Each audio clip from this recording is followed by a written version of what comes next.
Ya, para penonton Dhamma TV yang kami muliakan, sebagaimana kita biasa berjumpa dalam Dhamma TV yang selalu damai di hati ini, dalam ruang kiprah jati sebelum kita mulai selalu kita panjatkan puji syukur kepada Sang Maha Hidup, Maha Pencipta, lagi Maha Pemurah.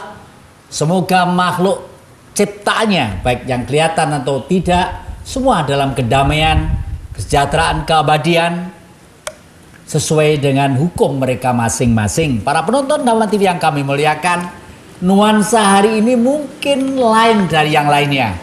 Karena tepatnya kita masih berada di lereng gunung legendaris, yaitu Gunung Arjuna. Tepatnya kita di Kabupaten Malang. Dan Kabupaten Malang sadar dirinya sebagai pengembangan budaya, kreativitas, yang khususnya bergerak di bidang kemanusiaan secara regional, nasional, dan internasional. Kabupaten Malang memang dengan niat yang besar akan mengibarkan ilmu pengetahuan budaya untuk kepentingan kemanusiaan itu sendiri. Oleh karena itu, kalau Anda di ruang ini melihat nuansa di kiri kanan yang tertata dengan rapi dan apik, nuansa original budaya orang Jawa, mohon maaf agak sukuisme, tapi sebenarnya ini adalah karya seni yang begitu tinggi.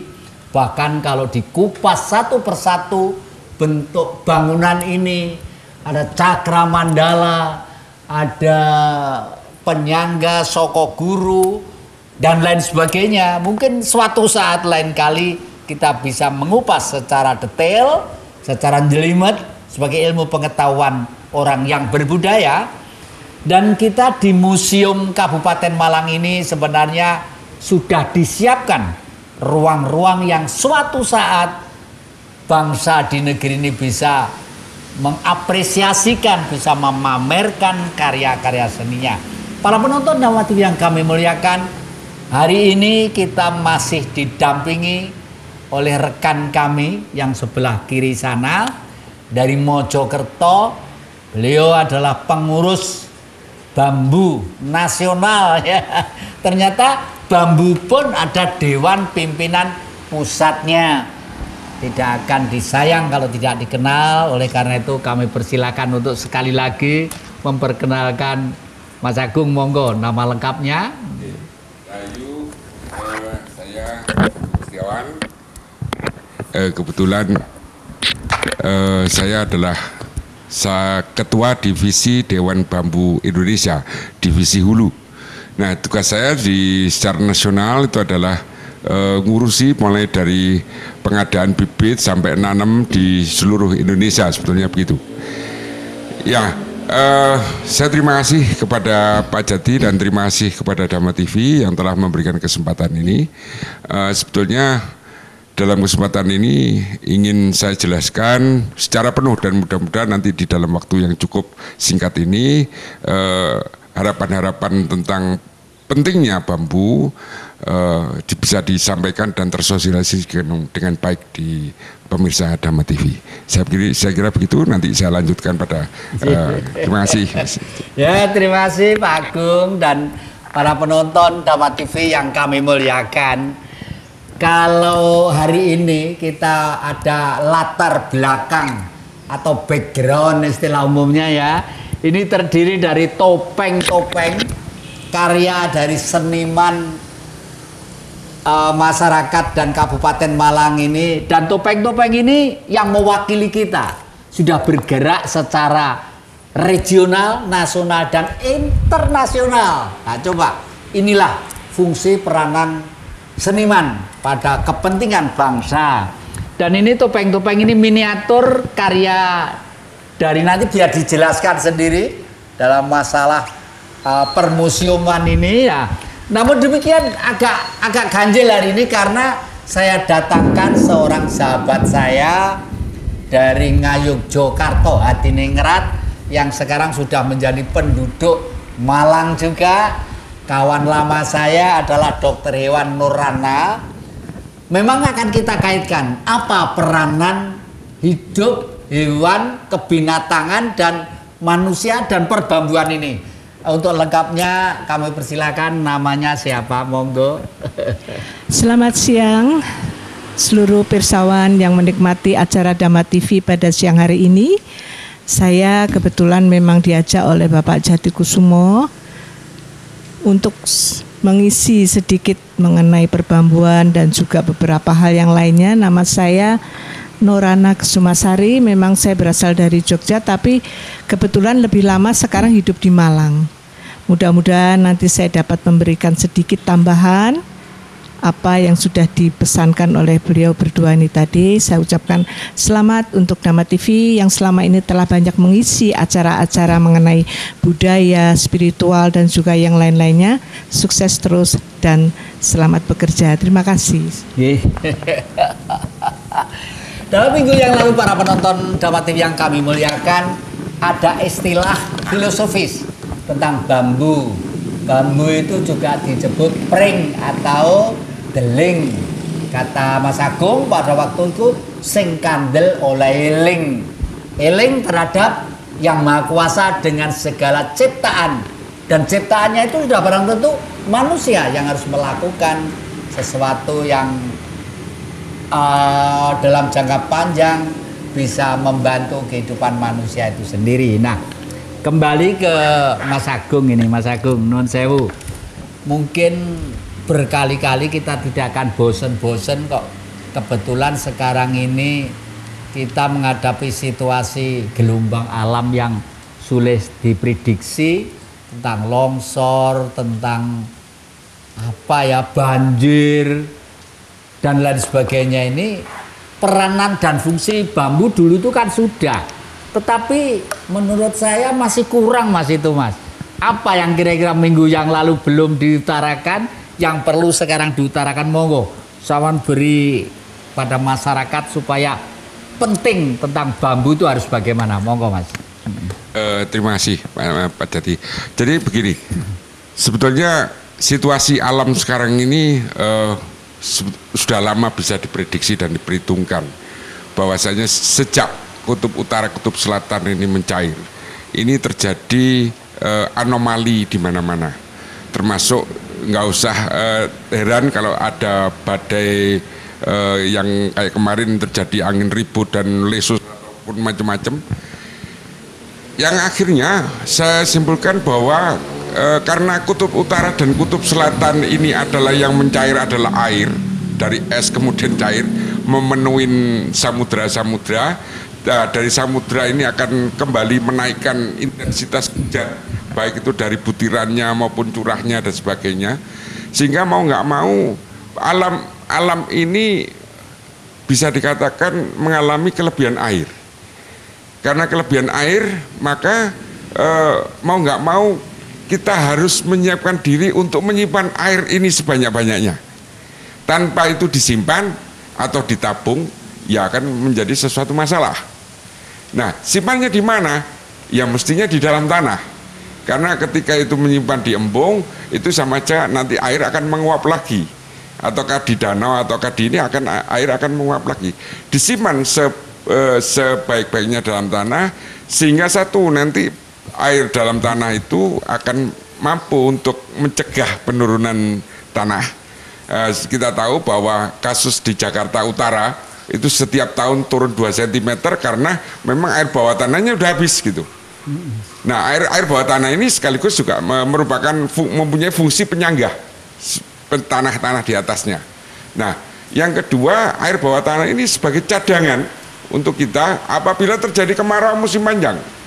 Kita situasi ini udah karena anomali, jadi salah mongso bahasa Jawanya itu akan terjadi dengan semakin lama akan semakin tidak jelas kapan musim hujan selesai, kapan musim kemarau selesai, bahwa nanti ke depan kemungkinan bisa sepanjang tahun musim kemarau atau sepanjang tahun musim hujan, atau mungkin lebih ekstrim lagi sepanjang tahun akan terjadi badai. Nah, itu kemungkinan ya, akan semakin tinggi. Lah, cilakanya lagi bumi saat ini, terutama di Indonesia ini, pada saat yang bersamaan ini terjadi pergeseran lempeng utara, lempeng bumi, sehingga mereka ini cenderung sudah hampir berbenturan. Akibatnya gunung berapi akan mengeluarkan magmanya dan semua pergerakan tanah, terjadi gempa bumi dan sebagainya. Loh, kaitannya apa ini banyu sama bambu ini? Gempa bumi sama bambu ini kaitannya apa itu? Nomor satu air dulu saya bahas. Masalah air ini jadi masalah penting. Air kalau kita biarkan tanah kita tidak mempunyai tanaman yang cukup untuk menampung, maka air yang masuk atau jatuh ke dalam tanah itu akan melimpas permukaan tanah, terjadi runoff, akhirnya terjadi erosi. Kalau sudah terjadi erosi, lama-lama akan terjadi longsor. Nah, ketika air itu masuk ke dalam tanah tanpa satu pengikatan oleh akar-akar tanaman, maka air akan memecah pori-pori tanah dan juga sekaligus seperti halnya kejadian yang terjadi di Brebes. Bisa pecah tanah itu. Karena itu alternatifnya adalah mengikat permukaan bawah tanah, permukaan tanah ini dengan pohonan. Dan pohonan yang paling bagus untuk pengikatnya adalah yang berjenis akar serabut. Nah, dengan akar serabut, maka tanah yang diharapkan yang dikena air tadi akan diharapkan bisa mampu terikat dengan baik.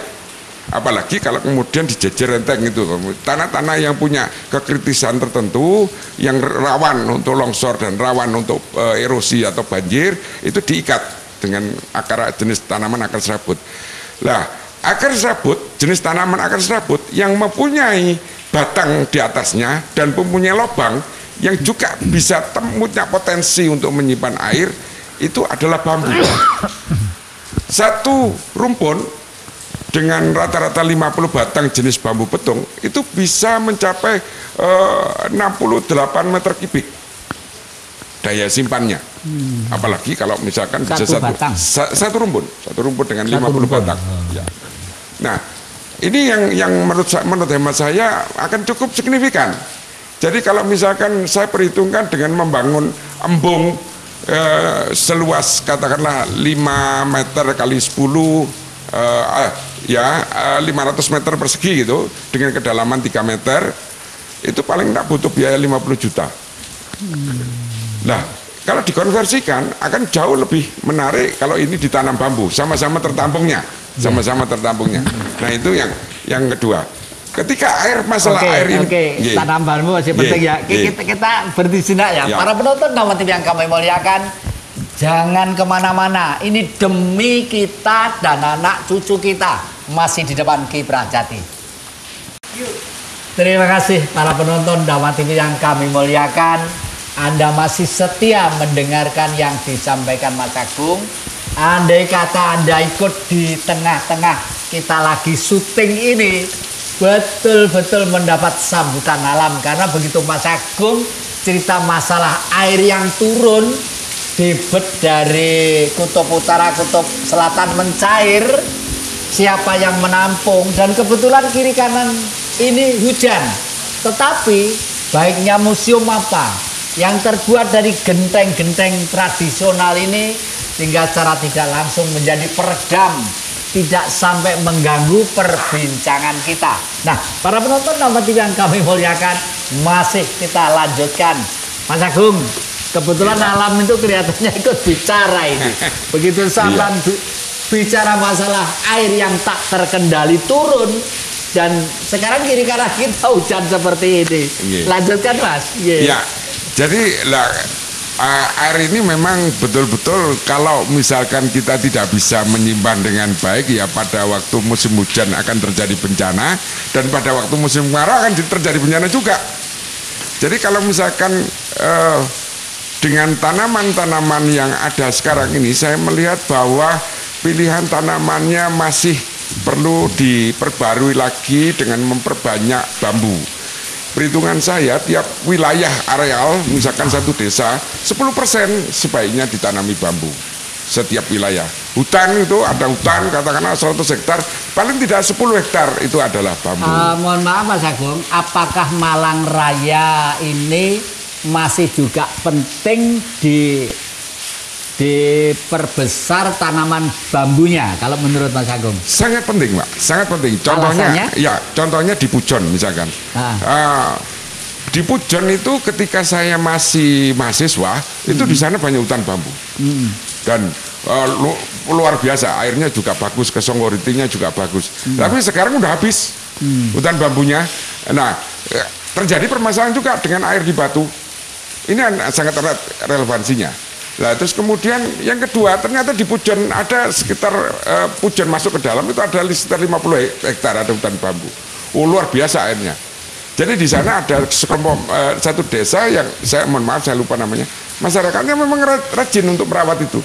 Dan akibatnya air di sana dan kemudian erosi juga sangat rendah sekali.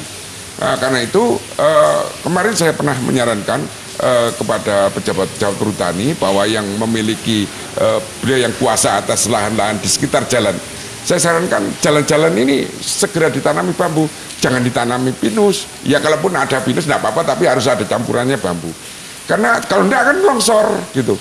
Dan ini sekarang udah mulai kejadian sering longsor di daerah sana. Ya akibatnya ya eman-eman nanti akan mengganggu lalu lintas, mengganggu macam-macam perekonomian masyarakat setempat gitu. Nah itu yang menurut hemat saya sangat penting sekali bahwa dalam kondisi ini nanti curah hujan yang terus-menerus ini akan mengakibatkan kejenuhan titik air pada di dalam tanah. Kalau ini tidak segera dibantu diserap oleh akar-akar yang punya akar serabut dan batang-batang yang punya lubang di tengah untuk disimpan di atas di pohon-pohon itu, di batang pohon itu, maka ya mudah-mudahan akan ya mohon maaf ini bukan, tapi ini masalah keselamatan. Perhitungan logika saya pasti akan menjadi masalah terus-menerus. Jadi ya. Kalau orang Kota Malang, Nun Sewu, bengok-bengok supaya tempat-tempat yang tinggi seperti Batu, seperti Pujon, seperti nandur bambu itu ada alasannya ya? Ya betul, sangat penting, sangat penting. Nah, para penonton dapat yang kami muliakan, orang kota jangan asik di depan gadget ya, dan di depan televisi aja, di ruang AC, hati-hati. AC kan di dalam rumah, air datangnya nggak akan kasih tahu, wah, karena di mana-mana sudah kejadian lah. Mumpung belum terlanjur, mumpung nasi belum menjadi bubur lah. Sedikit kita akan bergeser Mas Agung ya. Akan bergeser kalau tidak salah di daerah yang sekarang sangat ketat untuk mempertahankan kepribadian dan kulturnya, mengingat mohon maaf manusia itu cenderung merusak. Yogyakarta, Yogyakarta, Hadiningrat itu sangat ketat memelihara dan menjaga kepribadian manusia.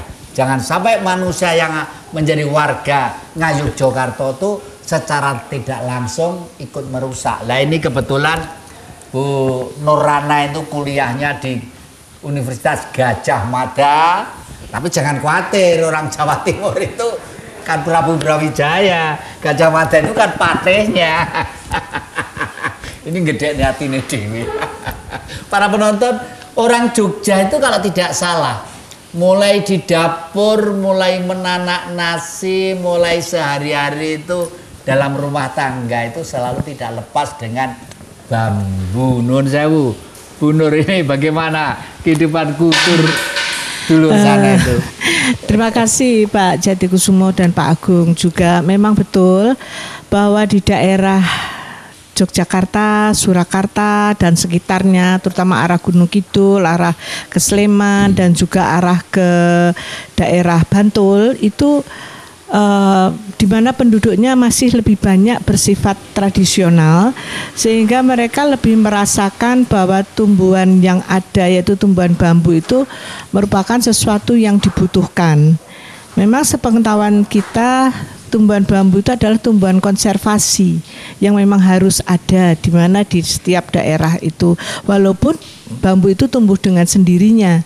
Tetapi masyarakat Jogja pintar, dia bisa mengekspresikan bahwa bambu itu sangat dibutuhkan, dilakukan dalam bentuk tanaman keseharian yang ada di sekitar sungai, di sekitar sumber, dan kemudian di sekitar sumber itu dengan sendirinya mereka bisa tumbuh saling beranak pinak, dan yang tua-tua kemudian diambil dipakai sebagai untuk bentuk-bentuk kerajinan dan juga bentuk-bentuk untuk alat rumah tangga.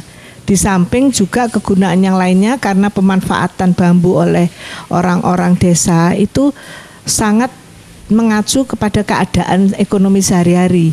Walaupun demikian sebenarnya tanaman bambu itu sendiri memberikan suatu dampak yang bagus, positif terhadap kesehatan manusia. Terutama pada saat kita menanak nasi, kita memindahkan nasi dari dandang ke dalam ceting. Kalau saya bicara ceting itu ibaratnya sekarang itu rice cooker, tapi kalau rice cooker itu terus-terusan ditempel di listrik Mas Nye atau para persawan semuanya. Tapi kalau ceting ini enggak. Ceting ini dari bambu, itu dia dapat bersifat menyimpan kehangatan dari nasi ataupun makanan yang ada. Kenapa? Karena di kulit bambu itu sendiri mengandung suatu senyawa yang sangat menyerap kadar gula yang ada di dalam nasi itu sendiri.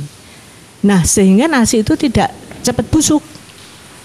Itu kegunaannya. Begitu Mas. Jadi salah satunya demikian juga kalau dulu kita masak kan pakai soblok itu. Kalau orang bilang itu garu lah. Pakai bukan garu, maaf karu. Sublukan. Ya, kalau di sini sublukan. Tapi kalau di sana soblok gitu. Terus masaknya di karu lebih dulu. Itu rasanya lebih enak, Mas. Lebih enak sekali daripada dengan rice cooker sekarang. Ya memang anget terus, tapi angetnya itu kalau tidak lebih dari 12 jam nanti dilepas, saya tanggung kadar gula kita nanti akan lebih meningkat kalau makan itu terus menerus. Nah, ini bedanya. Bagaimana kegunaan bambu menurut versi kita orang-orang dahulu yang masih dengan cara tradisional, mereka bisa menyimpan dan menggunakan bambu sebagaimana mestinya. Gitu ya Pak Sek. Ya. Para penonton dapat yang kami muliakan, memang yang disampaikan oleh Bu Narana tadi itu mungkin ibu-ibu sekarang sudah sedikit males karena karena rumitnya. Tapi Pak Agung kelihatannya punya solusi ya. Oke lah. Sekarang karena ibu tuh sambil ini membantu bapak dalam ekonominya segala macam sehingga begitu nyala celek itu udah. Bagaimana Mas mengatasi supaya Magicom itu tidak begitu memikul beban resiko gula ya. Kalau sudah gula itu udah. Dan itu kan gula itu penyakit gula itu nggak bisa kita tambah nih, hanya manusia mampu apa enggak? Katanya Bu Nurana itu mengendalikan diri gitu ya. Bagaimana solusinya? Terima kasih Mas Jati. Sebetulnya sederhana saja. Ya kalau memang nggak bisa masak yang ribet, ya udah masaknya pakai magic jar, tapi nanti setelah matang itu ditampung di ceting gitu loh. Sebenarnya sederhana aja, tapi ceting ini kuncinya di ceting itu kalau jadi karena ketika terlalu kelamaan di magic jar, apalagi lebih dari 3-4 jam itu sebetulnya energi listrik sendiri juga akan boros. Pertama boros, juga kedua akan mempengaruhi gelombang elektromagnetnya itu akan mempengaruhi nasi itu sendiri.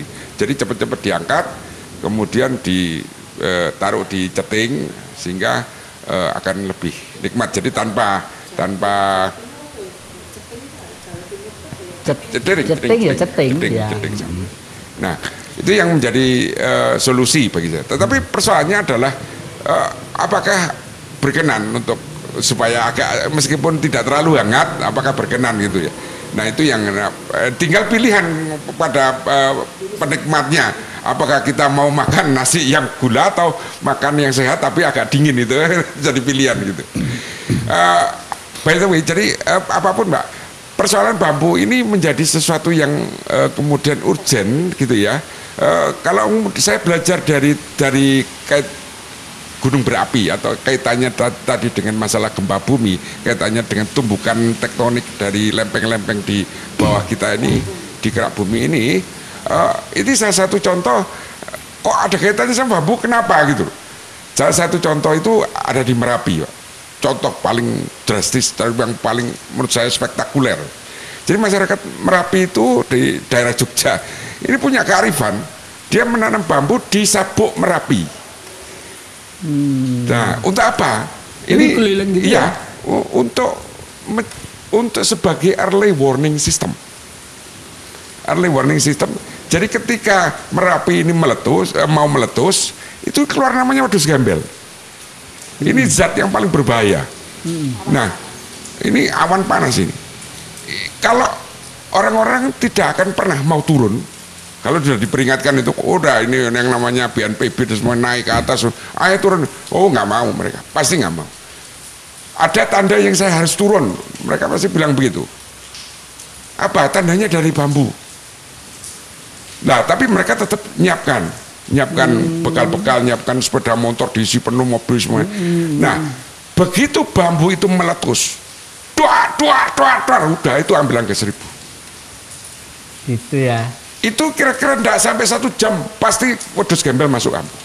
Jadi karena ketika kera-kera sudah turun, binatang buas sudah turun, oh ya ini mau meletus. Terus siapa? Ya wis, ada pemberitahuan ya, aku tak mudun dewe. Orang usah dikongkon, aku mudun dewe. Iya. Begitu bambu duer, ini wis sudah pasti. Itu dari suara bambu pecah. Bambu itu pecah seperti halnya, jadi karena bambu itu tabung di tengah, Pak. Ada tabung. Itu kena panas, dia akan mengembang. Dan meletaknya itu persis tepat di tengah-tengah. Nah, karena itu ribuan sudah disabuk, terdengar seperti mercon bunyi. Udah lari udah. Iya. Itu sudah last minute, tidak sampai 1 jam itu kan mereka akan turun. Nah, itu luar biasa. Para penonton, masih asik sekali kita pelajari dari gunung mana tadi? Merapi. Jangan kemana-mana, masih di depan Kiprah Jati. Ya, terima kasih para penonton Dama TV yang selalu damai di hati. Anda masih kerasan di ruang Kiprah Jati ini. Tadi berbincang-bincang masalah misteri wedus gembel di Gunung Merapi. Anda masih ingat seorang tokoh legendaris orang Jawa yang namanya mendiang Mbah Marijan ya. Pada waktu ahli-ahli ilmu pengetahuan, ahli-ahli gunung berapi geger supaya segera dikosongkan kiri kanan Mbah Marijan, santai-santai saja. Kenapa? Ternyata pedoman Mbah Marijan itu pada wedus gembel tadi itu. Selama wedus gembel itu masih melingkar di atas dan belum ada tanda-tanda alam yang tor meledaknya bambu-bambu itu, masih santai-santai saja.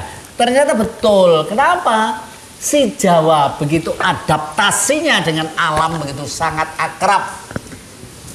Hong wilahing bumi sekaring-karing dan agung, mani ing bumi iso nerawang isining jagat, mani ing ati iso nerawang rasane jagat, rasa surasane atining sun bisa gawe padange pepeteng merpeki sang yang Bagaskara.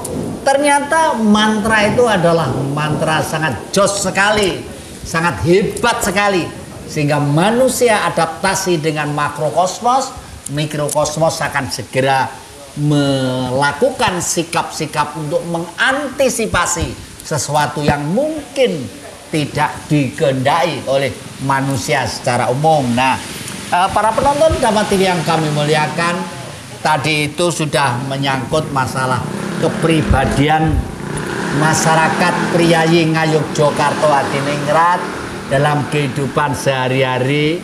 Dan mungkin ini Mas Agung mau meneruskan sedikit tentang tadi itu misteri bambu itu, monggo. Nah, setelah tadi terdengar letusan, masyarakat sudah turun gitu.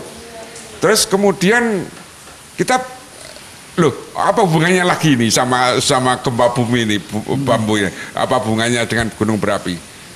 Permasalahan utama setelah masyarakat yang selamat itu adalah tentu tentang satu masalah makan, kemudian masalah sandang dan papan. Nah, membikin papan, membikin rumah atau tempat tinggal yang paling cepat itu dengan apa? Kalau membangun pakai tembok, pakai ini akan terlalu lama. Sementara keburu ya ada anak kecil yang harus dinaungi, ada hubungan keluarga yang harus tetap terjalin, harmonisasi keluarga yang harus tetap terjalin. Nah, ini bagaimana caranya memecahkan? teman-teman di Merapi kemarin itu mencoba, saya jadi setelah itu saya melakukan perjalanan ke Merapi setelah pasca gempa itu, apa yang terjadi, teman-teman menebangi pohon bambu, tebangi semua. Saya tanya, untuk apa? Bikin rumah bambu, Mas. Nah, menarik sekali rumah bambu ini karena ternyata cukup 2 minggu dibutuhkan, dapat dibangun oleh 4 keluarga, dibangun oleh 4 kakak, membuat satu rumah itu cukup 2 minggu. Kalau berarti kalau itu kira-kira 10 minggu untuk 4 kakak tiap ini sudah selesai semua, sudah punya rumah semua.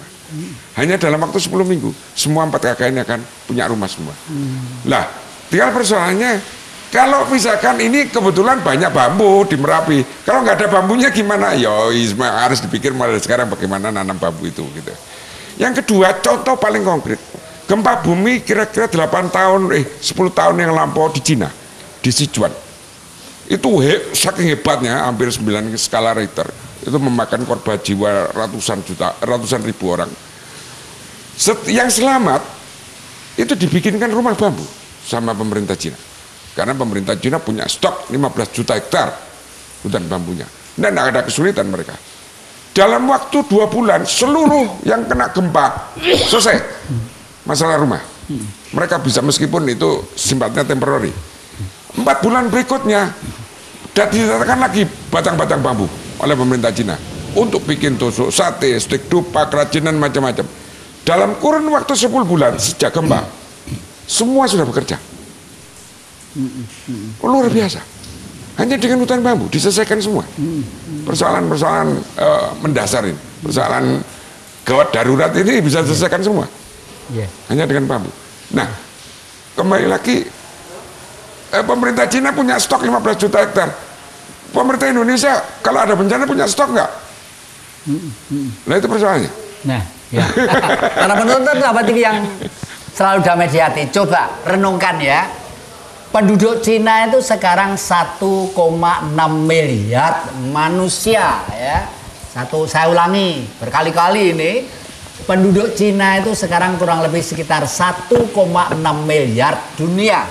Tetapi penduduk Cina daratan itu sekarang justru memelopori kehidupan yang sampai orang barat aja terkagum-kagum. Sehingga sekarang itu boleh dikata industri yang dibutuhkan oleh manusia, termasuk yang tiap hari kita kempit ke sana kemari dalam kantong yang namanya HP. Sekarang tuh berbondong-bondong supaya dikerjakan oleh daratan Cina, apapun mereknya. Maaf, kita di sini tidak boleh menyebut merek, nanti kena charge pajak ya. Tapi hampir seluruh produksi dikerjakan di sana. Karena apa? Satu, orangnya biasa kerja keras, dan kedua, ongkosnya sangat ringan karena di sana sudah dilatih untuk kerja keras. Oleh karena itu, kepeloporan tentang pertanian ya, tentang tanaman-tanaman, tentang pekerjaan-pekerjaan yang mengandung teknologi, mulai dari radio sampai ke televisi LED sekarang ya, begitu amat semarak dan harganya relatif murah ya. Pekerjaannya baik dan ini sudah mendunia. Kenapa kita tidak meniru cara-cara hidup seperti itu? Meniru yang baik tidak ada jeleknya lah. Kita kembali ke Bu Dokter Hewan ini. Di Jogja kehidupan masyarakatnya selalu sangat terkait kulinernya dengan bambu ya. Tadi sudah diterangkan betapa murninya kalau sudah dengan bambu itu makanan-makanan itu kandungan gulanya sangat berkurang ya. Ini lalu satu sisi kelihatannya kalau sudah banyak tanaman bambu, kehidupan binatang-binatang itu sudah seiring, senyawa, serasi begitu. Alasannya apa? Bu Dokter Hewan ini kok antara bambu dan Rojokoyo itu seiring itu.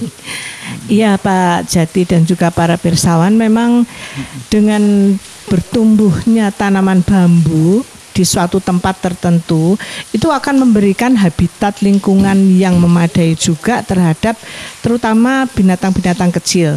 Pertamanya binatang-binatang kecil, di mana dengan penyimpanan air pada bambu, biasanya di bawah hutan bambu itu akan terdapat suatu sumber. Nah, sumber ini biasanya akan dihuni dengan bermacam-macam hewan kecil, mulai dari amuba sampai dengan ikan yang sifatnya adalah ikan air tawar, sehat, sehingga ikan air tawar ini sangat mumpuni untuk dimakan sebagai kuliner para manusia yang ada di sekitar situ. Itu satu. Kemudian yang kedua adalah kemungkinan habitat burung. Habitat burung Pak Jati. Habitat burung Pak Jati ini akan dengan mudah dan sangat senang dia membuat sarang kemudian akan bertelur di situ, sehingga dengan bertambahnya habitat burung itu akan sedikit mengurangi hama yang ada, misalnya hama ulat, hama wereng, dan kemudian akan mengurangi juga hama-hama lainnya yang misalnya tidak sesuai dengan tanaman padi yang ada di sekitar situ atau tanaman tegalan seperti misalnya jagung. Ini akan memberikan kemudahan bagi para petani untuk mendapatkan hasil. Ini habitat yang sangat diperlukan. Yang ketiga adalah kebanyakan kalau di situ ada tanaman bambu, biasanya memang akan ada banyak sumber air. Nah, ini sangat diperlukan oleh manusia-manusia, entah itu sebagai sumber air ataupun sebagai sumber kehidupan habitat alami lainnya. Saya kira itu. Terus ini Bu Nur, kalau nggak salah ya, saya sering nonton televisi ke dunia binatang dalam Dhamma TV itu ya, itu menyenangkan sekali. Negara-negara yang banyak bambunya di seberang utara sana, itu kok ada binatang yang langka di daerah-daerah tropis yang lainnya ya. Misalnya seperti panda. Itu apa ya motivasinya antara mekanisme bergeraknya tumbuh-tumbuhan bambu dengan kehidupan panda itu seakan-akan kok seiring itu. Iya. Apa itu? Iya Pak Jati. Jadi di Cina, Jepang, Korea itu kan mereka sudah begitu pandai ya, merekayasa genetika bagaimana bambu yang ada, bambu asli itu ada yang sudah direkayasa secara genetika menjadi tumbuhan bambu-bambu hias. Bambu hias, kemudian bambu-bambu kecil dan yang lainnya itu banyak. Tetapi khusus untuk hewan ini ada bambu yang sifatnya itu adalah bambu yang memang menahan air dan rasanya manis. Sehingga binatang ini sangat suka sekali memakan bambu itu karena makanya tuh seperti digigit terus diisap-isap gitu. Diisap-isap. Nah, ini itu adanya cuma di sana. Adanya cuma di Cina. Selain hawanya dingin, bambu itu juga bersifat, maaf, kalau dia dipakai sebagai rumah, di hawa yang dingin dia akan hangat, tapi kalau di hawa yang panas kemudian dia akan menyimpan panas sehingga di dalam rumah itu akan dingin. Itu saya kira. Ini alasan yang paling tepat ya. Kalau di udara dingin akan menjadi hangat dalam rumah, kalau di udara panas akan menjadi dingin. Jangan kemana-mana, masih di depan Kiprah Jati. Terima kasih para penonton Dhamma TV yang selalu damai di hati. Kelihatannya di Museum Kabupaten Malang dengan background topeng-topeng ini banyak membuat inisiatif kita semuanya, baik narasumber atau saya, yang mempunyai niat untuk berkembang terus budaya kita ini. Oleh karena itu dengan topeng-topeng yang di belakang karya Ki Joko Rendi ini yang sudah mendunia, banyak ngangklang di sana memperingatkan kepada kita mau berperan sebagai apa, mau pakai topeng apa, topeng perusak atau topeng yang menyenangkan dalam bentuk gerak, format, bentuk, tari dan filosofisnya. Oleh karena itu kesan-kesan yang terakhir saya mesti tetap minta kepada dua narasumber yang kita harapkan akan hadir di rumah para penonton ini dari Mas Agung. Kira-kira yang perlu ditekankan, diingatkan untuk masyarakat, khususnya para penonton Dhamma TV. Umumnya ya sudah umum ya, karena Dhamma TV ini semakin lama jangkauannya semakin luas. ya di daerah Ponorogo, di daerah Caruban, di daerah Bojonegoro, Tuban, bahkan kalau streaming sampai ke Johor dan lain sebagainya ini, karena dunia saya pikir yang mementingkan bambu ini. Kesan-kesan harapan jenengan terakhir apa, monggo. Terima kasih Mas Jati. Saya senang ada topeng ini. Karena jujur aja masyarakat kita, kalau kita bertanya jujur, kita boleh aja memakai topeng apa saja. Boleh pakai topeng Jobahan, pakai topeng apa aja boleh. Tapi jangan lupa, kalau ini di dalam topeng itu kita tetap wong Jawa. Ini wong Nusantara kita ini, wong Jawa itu orang Nusantara. Lah orang Nusantara itu mengisini loro, lemah me banyu. Lah lemah me banyu kan di kerabine ning pring. Tadi gak oleh ninggalno pring wong Jawa iku. Tapi kalau gini, oleh topeng apa aja, mungkin topeng Bali, oleh topeng Arab, oleh topeng Londo, oleh sembarang wis. Tapi jolali iki jerone topeng kan wong Jawa. Wong Jawa iki mesti ngilingi uripe iki ning lemah ambek banyu karena manusa antara pulau-pulau. Berarti lemah ambek banyu kawine ning pring karena sanjerone pring iki eneng banyu. Ning sore pringe mancik ning lemah. Lemah ambek banyu kawine banyu ambek lemah itu kawinnya di bambu. Itu sebagai anunya. Itu artinya ini merupakan filosofi yang karena pring itu sesungguhnya adalah dari kata-kata papringan. Makanya wong Jawa ada yang namanya ilmu pring gitu. Ada deling, kendele eling, ada pring hapus, aja seneng ngapusi ya, kayak semacamnya itu. Dan itu kalau saya ungkap nggak cukup waktu 1 jam. Saya minta 1 jam berikutnya lagi, nanti kapan-kapan diungkap kalau ada berkenaan khusus untuk apa sih ilmu pring itu. Itu wong Jawa. Itu ilmunya asli wong Jawa dan bukan nggak ada yang tempat lain, nggak ada di negara lain. Ilmu pring nggak? Iya. Ya, para penonton Dawa TV yang kami muliakan, tentang ilmu pring itu sangat filosofis sekali ya. Jadi tadi itu beliau memang sudah memperingatkan kepada kita dalam hidup ini kelihatannya kita cukup diwakili oleh satu pohon yang kita sebut dengan istilah pring ya.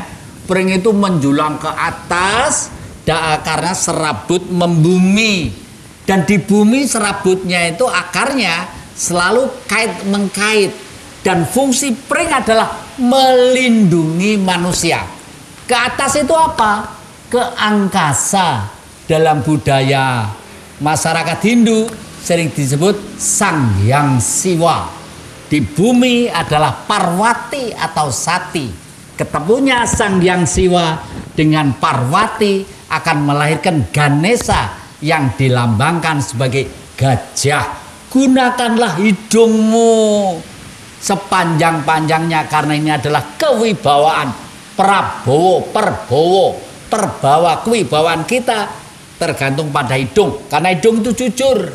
Oleh karena itu didekatkan dengan mulut supaya apa yang kita makan kalau dicium kelihatannya baunya enak, hati-hati, belum tentu kalau bermanfaat untuk tubuh. Oleh karena itu lebarkanlah telinga kita selebar-lebarnya. Artinya apa? Mencari ilmu pengetahuan. Digambarkan dengan gading sebagai penulis, Sang Ganesha untuk menulis ilmu pengetahuan. Hidup tanpa ilmu pengetahuan, mohon maaf, nek umure pendek ya disalahne. Wong mangan sak geleme dhewe, wong wis kolesterol, awake abuh kabeh. Lah kok mangan ndak terkendali lah. Bu Nur, ini ada 1 menit, kira-kira pesan-pesan apa yang terkait dengan ini? Terima kasih Pak Jati. Jadi saya hanya bisa berpesan dan berharap kepada, karena saya mungkin lebih kepada generasi yang sekarang itu bisa memelihara lingkungan, satu.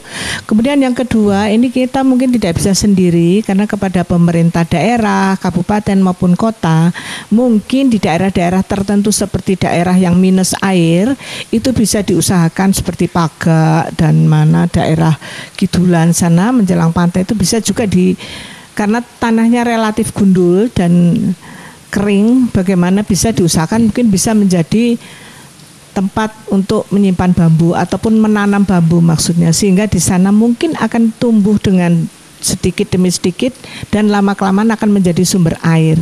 Sehingga orang-orang di Paga, daerah yang kekeringan itu akan bisa kemudian berikutnya menjadi tidak lagi kekurangan air. Saya kira itu yang bisa saya sampaikan. Saya harapkan kepada Pemda, kabupaten, kota dan sebagainya mungkin bisa sadar ya lewat lurah dan lewat masyarakat mengusulkan mungkin di tempat-tempat area yang kosong non produktif, saya kira bisa ditanami jenis-jenis bambu tertentu yang mungkin akan bisa menyimpan air di dalamnya. Itu saja, Pak. Terima kasih para penonton Damai TV yang kami muliakan. Masih begitu sangat penting ya fungsi air. Oleh karena itu saya akan mencoba yang terakhir untuk menutup acara ini. Tetapi jangan lupa kita mesti ketemu setiap hari Minggu jam 19 malam. Dan biasanya diulangi hari Senin jam 4 sore. Sudah barang tentu dalam Dama TV di Ruang Kiprah Jati. Dama TV yang selalu damai di hati. Terima kasih. Sampai jumpa di lain kesempatan.